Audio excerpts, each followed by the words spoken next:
Good Tuesday afternoon, everyone. Mark Abrams here. Let's go all the way up to, I believe you're in New York City, Steven Galeano.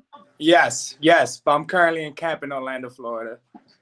Camp in Orlando, Florida. 6-0, 5 knockouts. Steven Galeano, the undefeated junior welterweight. Got a big fight this Saturday against Jesus Martinez on BXNGTV.com down in South Carolina. What's happening, Steven?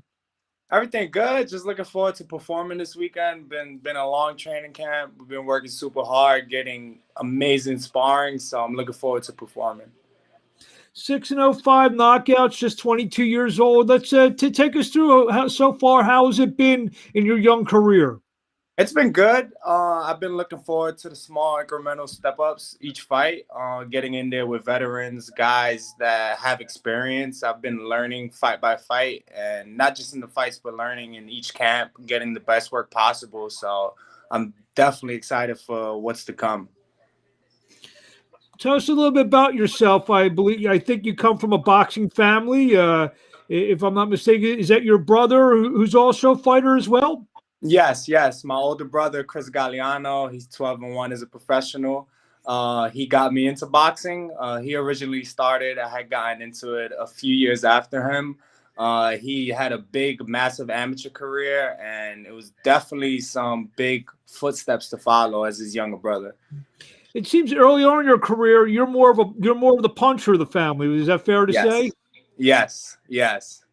I definitely agree there, but definitely I've done things differently than him that he's actually taken in as well, and has also been working. Now he's been getting a few stoppages himself, so we're definitely making some good steps. You mentioned your brother is kind of like your role model, especially when it comes to boxing. Tell us a little bit about yourself. I like to ask some of these young professionals who maybe haven't been fighting on the biggest stages, on the zones, and on the some of the other big platforms. Tell us a little bit about yourself. Growing up in New York, you said your brother got you into boxing. To fill the fans out there a little bit about yourself. So I'm from the Bronx, New York. It was hard growing up. Definitely a lot of bad influences in the areas I grew up in. However, we found Fort Apache Boxing Gym, which is a historic gym that had closed down in 2008. My brother originally got into the sport by accident. He was overweight and my dad was looking for an outlet for him to kind of just spend time to do something else. And we got into karate, kickboxing, and he originally started boxing, didn't like it, and had quit. And my dad convinced him to give it another try. And in Fort Apache, that's when he started meeting professionals and definitely had a great base there. And I was just always around the gym.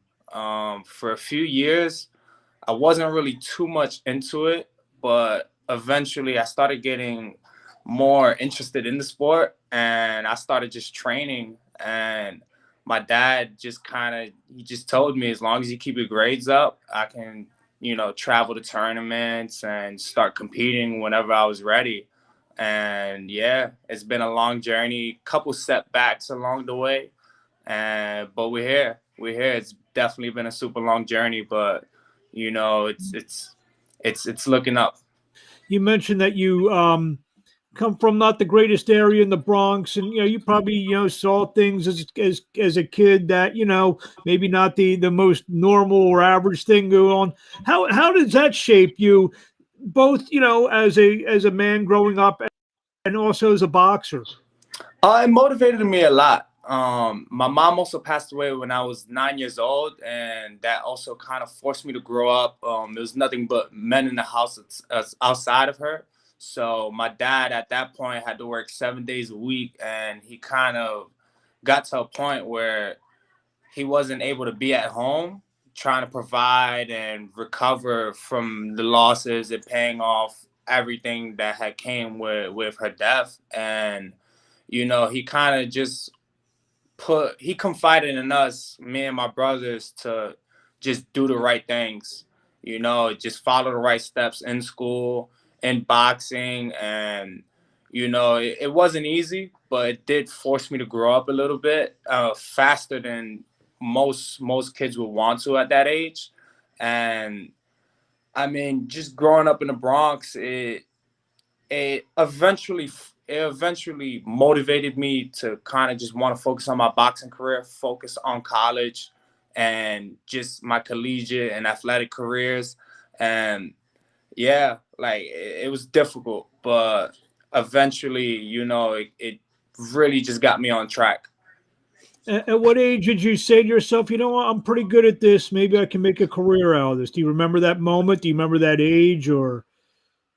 Yes, around the age of 14. Around 13, 14, I had won the Junior Olympics. I went to the regionals, won it, and earned my first ever trip to nationals. As I had been to nationals before, but my dad had paid out of pocket. This was my first time actually earning a trip, like through results. So that was like the real defining moment for me, that I realized like I really have a lot of potential and I should definitely put the work in that's necessary to get to the next level. Was there an amateur rival or two that maybe we know about as pros now that you maybe want to rekindle some amateur scores with? No, actually, a lot of the people that I fought some pretty big names in the amateurs, and a lot of those people were, I mean, like outside of the ring, it was just nothing but love. So I mean, you can be boys with someone, but I mean, I think a lot of times it's weird in boxing. I think sometimes guys either don't want to face each other because they're quote too friendly with them, or they do want to face each other because they're competitive. Yeah, I mean, personally for me, I kind of always felt like, in the pros is a lot more different. In the amateurs, like you just go to these tournaments and you fight anybody. Like you don't have a choice. If you want to be that top guy, you have to get in there with anybody that you may draw on any given day. And the pros, for me, I'll be honest, I'm willing to fight anybody. But am I calling for any specific names? I mean, well, I'm just asking any guys in the the amateurs that you came up with that maybe I won't say you want to fight them, that maybe you'll meet down the road. Oh yeah, definitely. There's definitely. Who do you want to name them or no? No. Okay. No. I feel like I feel like at 140 the names will never end.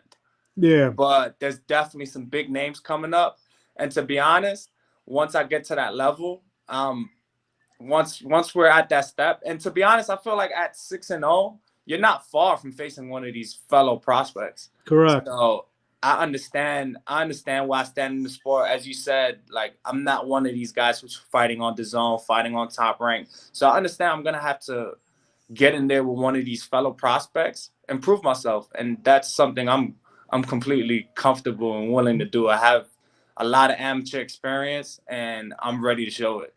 Just real quickly, you mentioned 140. Give me a one-word answer: Taylor or Ramirez? Taylor, Josh Taylor. So I want to segue into this Saturday night fighting a 40-fight veteran in Jesus Martinez, 28-12. How do you feel about fighting a guy so experienced? So actually, that's not my opponent. Oh, that's not my opponent. No. So that's my stablemate's opponent. Oh. Yeah. So I'll be fighting 5-19 Hugo. Oh, Padilla. Hugo Padilla. You know what? You're right. You know, Adam, you're a great manager. Yeah. He actually emailed me, and I got it mixed up. Sorry about that, Adam. No worries. So I mean, Hugo took the fight about 2 days ago. I had an opponent, Marklin Bailey, who was 6-7. I know who he is. I know he's from North Carolina. I know from Charlotte. Yes. We've been matched up. We've been matched up for this card for about a month now, and due to undisclosed reasons, he pulled out the fight. No exact reason given, and the only opponent that was able to take the fight this weekend was 5-19 Hugo Padilla. He's still, the way I guess you're looking at, he's had 24 fights. He's a wily veteran in there. Yes, he's very experienced. He's only been stopped 3 times. There you go. Only been stopped 3 times. He's been in there with a ton of prospects, taking all of them the distance. And I did view some footage of him. He's very awkward, very experienced, knows how to move around in there. So it's nothing to take lightly. You know, his record may not pop out, but he's definitely one of these guys who, if you're not ready, he'll give you a long night. So I'm coming in to perform to the best of my abilities. Because of, he is more experienced. You say he's awkward. He's fought a lot of guys. I mean, in a way, it could be even a little bit more daunting task for you in the sense. Did you think of it like that? I agree. I've seen a few videos of him where he's roughing a few guys up, throwing headbutts, little dirty tactics to frustrate these younger fighters. So it's definitely something I have to go in there and be aware of. But I feel as a young prospect, I'm ahead of my years. Like, I don't go in there and just, go bombs away. I really take my time in there. I've made that an emphasis the day I turned pro. And I never go in there looking for a knockout. So I feel like none of those things are going to affect me. So I'm going in there understanding that certain things can happen and he's going to be trying certain things. So I'm not looking to be surprised by anything he may bring to the table. And your manager, we mentioned his name, Adam Glenn, Times Square Management. Yes. He comes with great knowledge of the boxing game. Been around the sport since he was a very young man. And what's that like to be around a manager like that? Amazing.